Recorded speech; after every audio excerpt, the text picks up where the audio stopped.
Hello everyone, I hope आप सब अच्छे होंगे। तो आज हम शुरू करने जा रहे हैं स्टैंडर्ड 9th का very first chapter, the fun they had. बड़ा ही इंटरेस्टिंग सा चैप्टर और रूटीन चैप्टर्स जो आते हैं इंग्लिश में लिटरेचर के, उससे काफ़ी अलग ये चैप्टर। और फ्यूचर में सेट है पूरा चैप्टर। जैसे हम वो साई-फाई मूवीज़ देखते हैं, तो ये साई-फाई मूवीज़ जैसा तो नहीं है वैसे बट थोड़ा बहुत फ्यूचर से इंस्पायर ज़रूर है और कहीं ना कहीं सच भी लगता है। एनीवेज शुरू करते हैं इंट्रोडक्शन से। Before you read,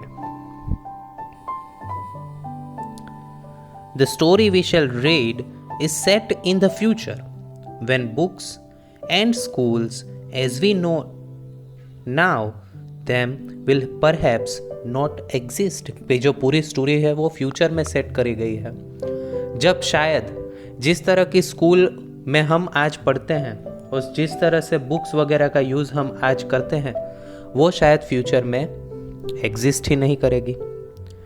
How will children study then? तो बच्चे आखिर पढ़ेंगे कैसे? The diagram below may give you small ideas. See, अब स्कूल ऑफ फ्यूचर कैसे होगा? वर्चुअल क्लासरूम हो जाएगा, learning through computers, robotic teachers आ जाएंगे और ई टेक्स्ट पर हम ज़्यादा शिफ्ट कर जाएंगे। वैसे ये चीज़ें आज की डेट में भी काफ़ी रिलेवेंट है। अगर अभी के जो सिचुएशन है उसको हम मद्देनज़र रखें तो ये जो जूम वगैरह से हम पढ़ रहे हैं, बल्कि जो आप ये YouTube से अभी ये वीडियो देख रहे हैं, कहीं ना कहीं ये वर्चुअल मीडिया के थ्रू ही हम पढ़ रहे हैं, राइट? चलिए स्टोरी में आगे पढ़ते हैं। मार्गी even wrote about it that night in her diary. मार्गी ने उस चीज़ के बारे में यहाँ तक अपनी डायरी में भी लिखा। On the page headed 17 May 2157 she wrote, "Today Tommy found a real book." मार्गी ने अपनी डायरी में लिखा और डायरी पर डेट क्या थी बता? 17 May 2157, मतलब आज से 100 साल से भी ज़्यादा साल के बाद की बात कर रहे हैं हम। मतलब कि हम इस वक्त फ्यूचर में है, ऐसा आपको मानकर चलना है। ऐसा मानकर चलना है आपको कि अभी हम 22nd सेंचुरी में आ चुके हैं। और मार्गी ने उस पेज पर क्या लिखा कि भाई आज तो टॉमी को एक रियल बुक मिली। It was a very old book. Margie's grandfather once said that when he was a little boy his grandfather told him that there was a time when all stories were printed on paper। वो जो book उन्हें मिली थी वो काफ़ी पुरानी book थी। मार्गी के दादाजी ने एक बार उससे कहा था कि जब वो खुद एक छोटे बच्चे थे तब उनके दादाजी उन्हें कहा करते थे कि एक समय ऐसा भी था जब कहानियों को वाकई में पेपर पर प्रिंट कर कर लिखा जाता था। मतलब कि जिस तरह से अभी आज हम पढ़ते हैं, हम टेक्स्ट बुक वगैरह सब प्रिंटेड यूज़ करते हैं ना, तो फ्यूचर में ये प्रिंटेड मीडिया रहेगा ही नहीं बेटा, ठीक है? सब कुछ ई टेक्स्ट में शिफ्ट हो जाएगा। They turned the pages which were yellow and crinkly। वो उस बुक के पेजेस को घुमा रहे थे जो वक्त के साथ साथ अब पीले हो चुके थे और उनमें फोल्ड्स और लाइंस भी आ गई थी। क्रिंकली मतलब वो फोल्ड्स और लाइंस आ जाना, ठीक है? And it was awfully funny to read words that stood still instead of moving the way they were supposed to on a screen, you know। अब फ्यूचर में कैसा होगा बेटा? सारी ही चीज़ें जो होगी वो ऑफ कोर्स स्क्रीन पर आ जाएगी, जैसा मैं कह रहा हूँ। तो लेफ्ट टू राइट, अभी हम जो टीवी में देखते हैं ना जिस तरह से वर्ड्स मूव करते रहते हैं, तो उस वक्त पढ़ाई शायद ऐसे होगी। तो अभी जब ये बच्चे किताबों में सारे शब्दों को ऐसे का ऐसे स्टिल देख रहे तो उन्हें बड़ा अजीब लग रहा है। And then when they turned the book to the page before, it had the same words on it that it had when they read it the first time। और जब वो बच्चे फिर से उस पन्ने को मोड़कर वापस उस पन्ने पर आते हैं तो सारे ही शब्द, सारे ही वर्ड्स वैसे के वैसे वहीं पर हैं, वो मूव नहीं कर रहे हैं। और ये देखकर इन बच्चों को बड़ा ही सरप्राइजिंग फील हो रहा है। जी said Tommy, what a waste. When you are through with the book, you just throw it away, I guess. Our television screen must have had 1,000,000 books on it, and it's good for plenty more. I wouldn't throw it away. Tommy क्या कहता है कि ये कितनी बेकार सी चीज़ है भाई। जब आप पूरी बुक पढ़ लेते हैं तो आप सिर्फ उसे फेंक देते हैं। हमारे इस टीवी स्क्रीन पर न जाने दसियों हजारों बुक्स ऐसे ही पड़ी होगी और मुझे उन्हें फेंकने की ज़रूरत भी नहीं पड़ती, बल्कि मैं तो और बुक्स भी इंस्टॉल कर सकता हूँ। मैं आपको फ़ोन का एग्जांपल देता हूँ बेटा। हम हमारे फ़ोन में चाहे तो कितनी बुक्स इंस्टॉल कर सकते हैं, आप जस्ट सोचिए। मतलब 9th स्टैंडर्ड की इंग्लिश की पूरी टेक्स्ट बुक मुश्किल से 100 MB की होगी, राइट। तो अगर हम चाहे तो सारी जो हमारी सब्जेक्ट की बुक्स है अगर उन्हें इंस्टॉल कर लें तो मुश्किल से 1 GB में तो सारी बुक्स इतने से मोबाइल में आ जाएगी। जबकि उन्हीं बुक्स को फिजिकल देखा जाए तो कितनी बड़ी बुक्स है भाई, उसमें भी वो मैथ्स की तो कितनी बड़ी रहती है आपकी। ओ माय गॉड, मैथ्स और एसएस और science, right. Same with mine, said Margie. She was 11 and hadn't seen as many telebooks as Tommy had. देखो टेलीबुक्स वर्ड यूज़ किया गया। टेलीबुक्स मतलब क्या? टेलीविजन पर जो बुक्स स्टोर की गई हो उसे टेलीबुक्स कहेंगे, सिंपल सी बात है। फ्यूचर में ऐसे टेलीविज़न, फ्यूचर के अभी ही ऐसे टेलीविजन आ चुके हैं ना बेटा, मतलब हम सारा कुछ टेलीविज़न पर एक्सेस कर ही सकते हैं, राइट। एंड ही वॉज 13, मतलब देखो मार्गी जो है वो 11 साल की लड़की है और जो टॉमी उसका भाई है वो 13 साल का है। दोनों के बीच में एज डिफरेंस कितना है? 2 years का। कहीं अगर MCQ में पूछ ले तो हमें पता होना चाहिए। She said, where did you find it? Margie ने टॉमी से पूछा कि ये बुक तुम्हें आखिर मिली कहाँ? In my house, he pointed without looking because he was reading in the attic. Tommy ने जवाब देते हुए कहा कि मुझे ये बुक एटिक में मिली। एटिक मतलब क्या बेटा? रूफ के ऊपर एक स्टोर रूम जैसा जो स्पेस होता है उसे एटिक कहते हैं, वहाँ से मुझे ये बुक मिली। What's it about? मार्गी पूछती है कि भाई आखिर ये बुक किस बारे में है? टॉमी जवाब देते हुए कहता है स्कूल, स्कूल के बारे में है। मार्गी वॉज स्कॉर्नफुल। स्कॉर्नफुल मतलब क्या बेटा? ऐसा कुछ के जिसकी कोई वर्थ ही नहीं है। School, what's there to write about school? I hate school. अभी स्कूल के बारे में क्या लिखना भाई, मुझे तो स्कूल से सख्त नफरत है। मार्गी always hated school but now she hated it more than ever. The mechanical teacher had been giving her test after test in geography and she had been doing worse and worse until her mother had shaken her head sorrowfully and sent for the county inspector. मार्गी को school बिल्कुल पसंद नहीं था और ये future का वो वक्त है जहाँ पर बच्चे स्कूल नहीं जाते बल्कि हर घर में एक मैकेनिकल टीचर बैठा दिया गया होता है और एक स्टडी रूम रख दिया गया है जिसमें बच्चे जाकर मैकेनिकल टीचर के पास से पढ़ते थे। और ये मार्गी का जो मैकेनिकल टीचर है, मैकेनिकल मतलब रोबोट टीचर, ठीक है, एक रोबोट, तो वो उसे बार बार रोज रोज जियोग्राफी के टेस्ट देता जा रहा है और मार्गी है कि बिल्कुल ही अच्छा नहीं कर रही। इसीलिए मार्गी की माँ जो है वो उसे डांटती रहती है और आखिर में उसको काउंटी इंस्पेक्टर के पास भेज देती है। He was a round little man with a red face and a whole box of tools with dials and wires. ऐसा समझ लो डोरेमोन, ठीक है। कुछ ज़्यादा सोचने का ज़रूरत नहीं है। He smiled at Margie and gave her an apple, then took the teacher apart. वो मार्गी की ओर मुस्कुराया, उसे एक सेब दिया और वो जो मैकेनिकल टीचर था उसको खोल दिया। Margie had hoped he wouldn't know how to put it together again. मार्गी के दिमाग में बस यही चल रहा था कि काश ऐसा हो जाए कि इस इंस्पेक्टर को, इस रोबोट को ठीक करना ना आता हो।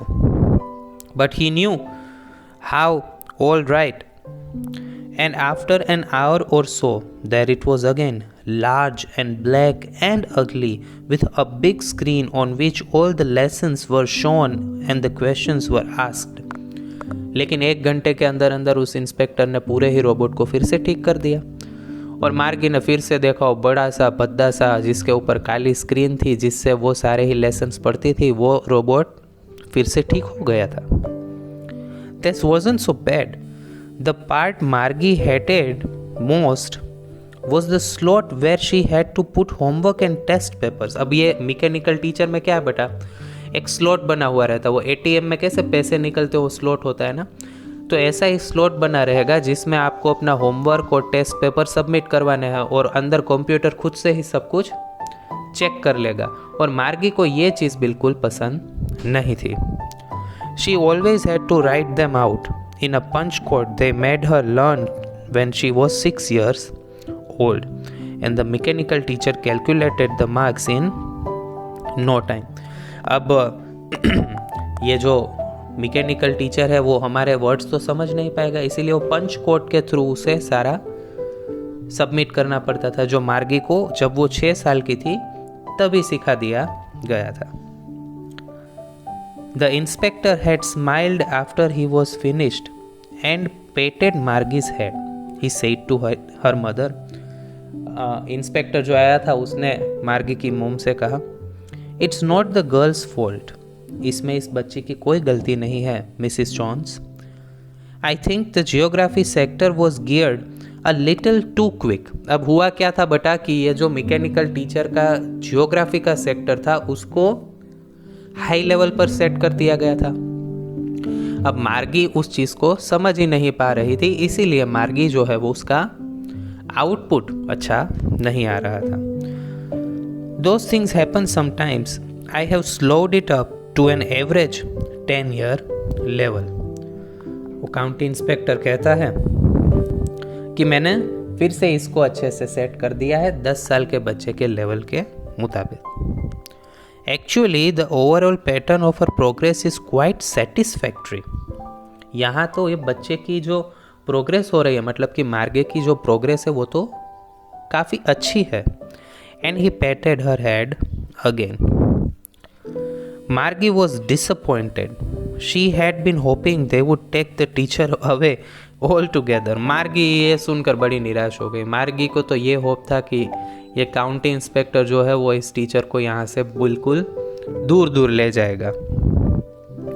They had once taken Tommy's teacher away for nearly a month because the history sector had blanked out completely. एक बार ऐसा हुआ था कि जो टॉमी का मैकेनिकल टीचर था उसके अंदर जो हिस्ट्री का सेक्टर था वो पूरी तरह से ब्लैंक मतलब फॉर्मेट हो गया था. तो तकरीबन 1 महीने तक उसके टीचर को वो लोग ले गए थे. तो मार्गी भी ऐसा ही सोच रही थी कि भाई इसको 1 महीने तक ले जाए तो मुझे 1 महीना शांति हो जाए. So she said to Tommy, why would anyone write about school? इसीलिए टॉमी को उसने कहा कि कोई स्कूल के बारे में आखिर क्यों लिखेगा. Tommy looked at her with very superior eyes. Because it's not our kind of school, stupid. Tommy ने जवाब देते हुए कहा क्योंकि ये हमारे स्कूल जैसा स्कूल नहीं है. This is the old kind of school that they had hundreds of years ago. He added loftily, pronouncing the word carefully, centuries ago. सदियों पहले के स्कूल जो थे वो काफ़ी अलग थे. अब सदियों पहले के स्कूल मतलब कैसे स्कूल, जिन स्कूलों में अभी हम आज जाते हैं वो. ऑफ कोर्स जो स्कूल में हम आज जाते हैं वो 22nd सेंचुरी में 1 सेंचुरी वैसे ही पास आउट हो जाएगी. लाइकवाइज, समझे. Margie was hurt. Well I don't know what kind of school they had all that time ago.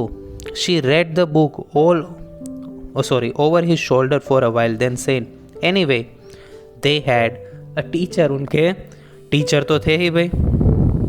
They had a teacher मतलब it was a man, ना कि robots. Sure, they had a teacher but it wasn't a regular teacher. It was a man. उनके लिए ये काफ़ी surprise है. जिस तरह से हम लोग आपको आज पढ़ा रहे हैं, फ्यूचर में इस तरह के टीचर्स होंगे ही नहीं. सारी ही जो टीचर्स के रोल है ये मैकेनिकल टीचर्स ले लेंगे. ठीक है. A man, how could a man be a teacher? इन बच्चों को सरप्राइज लग रहा है कि भाई कोई बंदा आके टीचर कैसे हो सकता है। Well he just told the boys and girls things and gave them homework and asked them question. जिस तरह से हम आपको पढ़ाते हैं भाई, क्वेश्चन पूछते हैं, आंसर करते हैं और पूरा सबको आपको समझाते हैं। A man isn't smart enough, लेकिन इंसान टीचर इतने स्मार्ट नहीं होते। Sure he is, my father knows as much as my teacher, he knows almost as much, I betcha. Betcha मतलब बेट, ऐसे मैं शर्त लगा सकता हूँ कि मेरे पिताजी जो है वो मेरे टीचर जितना ही जानते हैं। Margie wasn't prepared to dispute that, she said I wouldn't want a strange man in my house to teach me. देखो मार्गी क्या कहती है कि मैं किसी अनजान आदमी को अपने घर में मुझे पढ़ाने के लिए नहीं आने दूंगी। मतलब ये बात वो डाइजेस्ट ही नहीं कर पा रही है कि कोई इंसान एक्चुअली में पढ़ाता था। टॉमी स्क्रीम्ड विथ लाफ्टर, ये सुनकर टॉमी हंस पड़ा। यू डोंट नो मच मार्गी, मार्गी तुम्हें कुछ पता नहीं है। The teacher didn't live in the house. Teacher जैसे मैकेनिकल टीचर हमारे घर में रहता है, वैसे वो इंसानी टीचर घरों में नहीं रहता था। They had a special building and all the kids went there. School एक स्पेशल बिल्डिंग होता था जहाँ पर सारे ही बच्चे जाते थे, जैसे आज आप सब जाते हैं स्कूल में वैसे। And all the kids learned the same thing, मार्गी पूछती, और सभी बच्चे सब एक ही प्रकार का पढ़ते थे। Sure if they were the same age, हाँ सबकी उम्र अगर सेम होगी तो मतलब आप अभी 9th स्टैंडर्ड में है तो ऑलमोस्ट आपकी एज सबकी एक सी ही होगी और आप सब एक सा ही पढ़ेंगे। But my mother says a teacher has to be adjusted to fit the mind of each boy and girl it teaches and that each kid has to be taught differently. Margie कहती है कि लेकिन मेरी माँ तो कहती है कि जो टीचर है उसे बच्चे के दिमाग के अकॉर्डिंग एडजस्ट करना पड़ता है। मतलब मैकेनिकल टीचर को आप एडजस्ट कर पाएंगे, अब ह्यूमन टीचर को कैसे एडजस्ट करेंगे भाई। Just the same they didn't do it that way then if you don't like it you don't have to read the book. I didn't say I didn't like it, Margie said quickly. She wanted to read about those funny schools. Margie को ये schools काफ़ी funny लग रहे थे और मार्गी इन schools के बारे में और ज़्यादा पढ़ना चाहती थी। They weren't even half finished when Margie's mother called. Margie school, अभी तो वो आधी ही बुक पढ़ी थी कि मार्गी की माँ ने उसे बुला लिया, मार्गी चलो स्कूल का टाइम हो गया। मार्गी looked up, not yet mama, नहीं मम्मी अभी वक्त नहीं हुआ है। नाउ सेड मिसिस जॉन्स, मार्गी की मम्मी का नाम मिसिस जॉन्स, कभी पूछ ले तो नाम नहीं दिया है but Mrs Jones. And it's probably time for Tommy too, और टॉमी की भी स्कूल का वक्त हो ही गया है। Margie said to Tommy, can I read the book some more with you after school? जब स्कूल ख़त्म हो जाए तो क्या हम ये बुक और पढ़ सकते हैं? May be, he said नॉनचैलेंटली। नॉनचैलेंटली मतलब क्या, ऐसे इंटरेस्ट ना दिखाते हुए, हाँ भाई पढ़ना होगा तो पढ़ लेंगे ऐसे। He walked away whistling the dusty old book tucked beneath his arm. अपने हाथों के नीचे दबाकर वो उस पुरानी किताब को लेकर सीटी बजाते बजाते वहाँ से निकल गया। Margie went into the schoolroom. It was right next to her bedroom. उसके बेडरूम में बगल में एक अलग से रूम बना हुआ था, school room. And the mechanical teacher was on and waiting for her. It was always on at the same time every day except Saturday and Sunday. सिर्फ सैटरडे और संडे को छोड़कर बाकी 5 दिन ये स्कूल ऐसे ही चलता था। यहाँ पर इमेज पूरा दिया गया है आपको, ठीक है। Because her mother said little girls learn better if they learned at regular hours. The screen was lit up and it said, today's arithmetic lesson is on the addition of proper fractions. Please insert yesterday's homework in the proper slot. Mechanical teacher on हुआ और उस दिन के जो lectures थे उसके बारे में पहले इन्फॉर्मेशन दी और फिर कहा कि पहले कल का होमवर्क उस स्लॉट में जमा करवाओ भाई। Margie did so with a sigh. She was thinking about the old schools they had when her grandfather's grandfather was a little boy. All the kids from the whole neighborhood came, laughing and shouting in the schoolyard, sitting together in the schoolroom. एक ही school room में सब इकट्ठा होकर, आस पड़ोस के लोग सब इकट्ठा होते थे और साथ में पढ़ते थे, जबकि यहाँ तो बच्चों को अकेले एक रूम में मैकेनिकल टीचर के सामने पढ़ता था. Going home together at the end of the day, they learned the same things so they could help one another with homework and talk about it. सभी बच्चे एक सा ही पढ़ते थे, इसीलिए वो सब एक दूसरे को होमवर्क और दूसरी चीज़ों में मदद भी कर पाते थे. And the teachers were people. और सबसे बड़ी बात ये थी कि सारे ही जो टीचर्स थे वो एक्चुअल में ह्यूमन थे, रोबोट्स नहीं थे. The mechanical teacher was flashing on the screen when we add fractions 1/2 and 1/4. इस तरह से वो मैकेनिकल टीचर उसे पढ़ा रहा है. मार्गी was thinking about how the kids must have loved it in the old days. मार्गी उन पुराने दिनों की यादों में खो गई है जब बच्चे एक्चुअल स्कूल जाते थे और मस्ती करते थे. She was thinking about the fun they had. और वो इस बारे में सोच रही है कि वो बच्चे कितने नसीब वाले रहे होंगे जो इतने मज़े करते थे. मतलब हम और आप काफ़ी नसीब वाले हैं जो हमें स्कूल जाने को मिलता है. ऐसा कहा जाता है कि school life is golden period of your life. ठीक है, लिखा है आइजैक एजिमोव ने. बढ़िया स्टोरी, कोई मोरल नहीं है इसका, बस मज़ेदार स्टोरी है. ठीक है, तो यहाँ पर इस चैप्टर का एक्सप्लेनेशन ख़त्म होता है. आई होप आपको एक्सप्लेनेशन अच्छा लगा होगा. अगर आपको एक्सप्लेनेशन अच्छा लगा है तो अपने दोस्तों के साथ ज़रूर इसे शेयर कीजिए. आपके कुछ क्वेश्चन, क्वेरीज़ या डाउट्स हैं तो कमेंट्स के थ्रू मुझे ज़रूर पूछिए और लाइक और सब्सक्राइब भी ज़रूर कीजिए. आज के लिए यहाँ तक रखता हूँ. Thank you very much. Do take care of your good self. Have a nice day. Bye bye.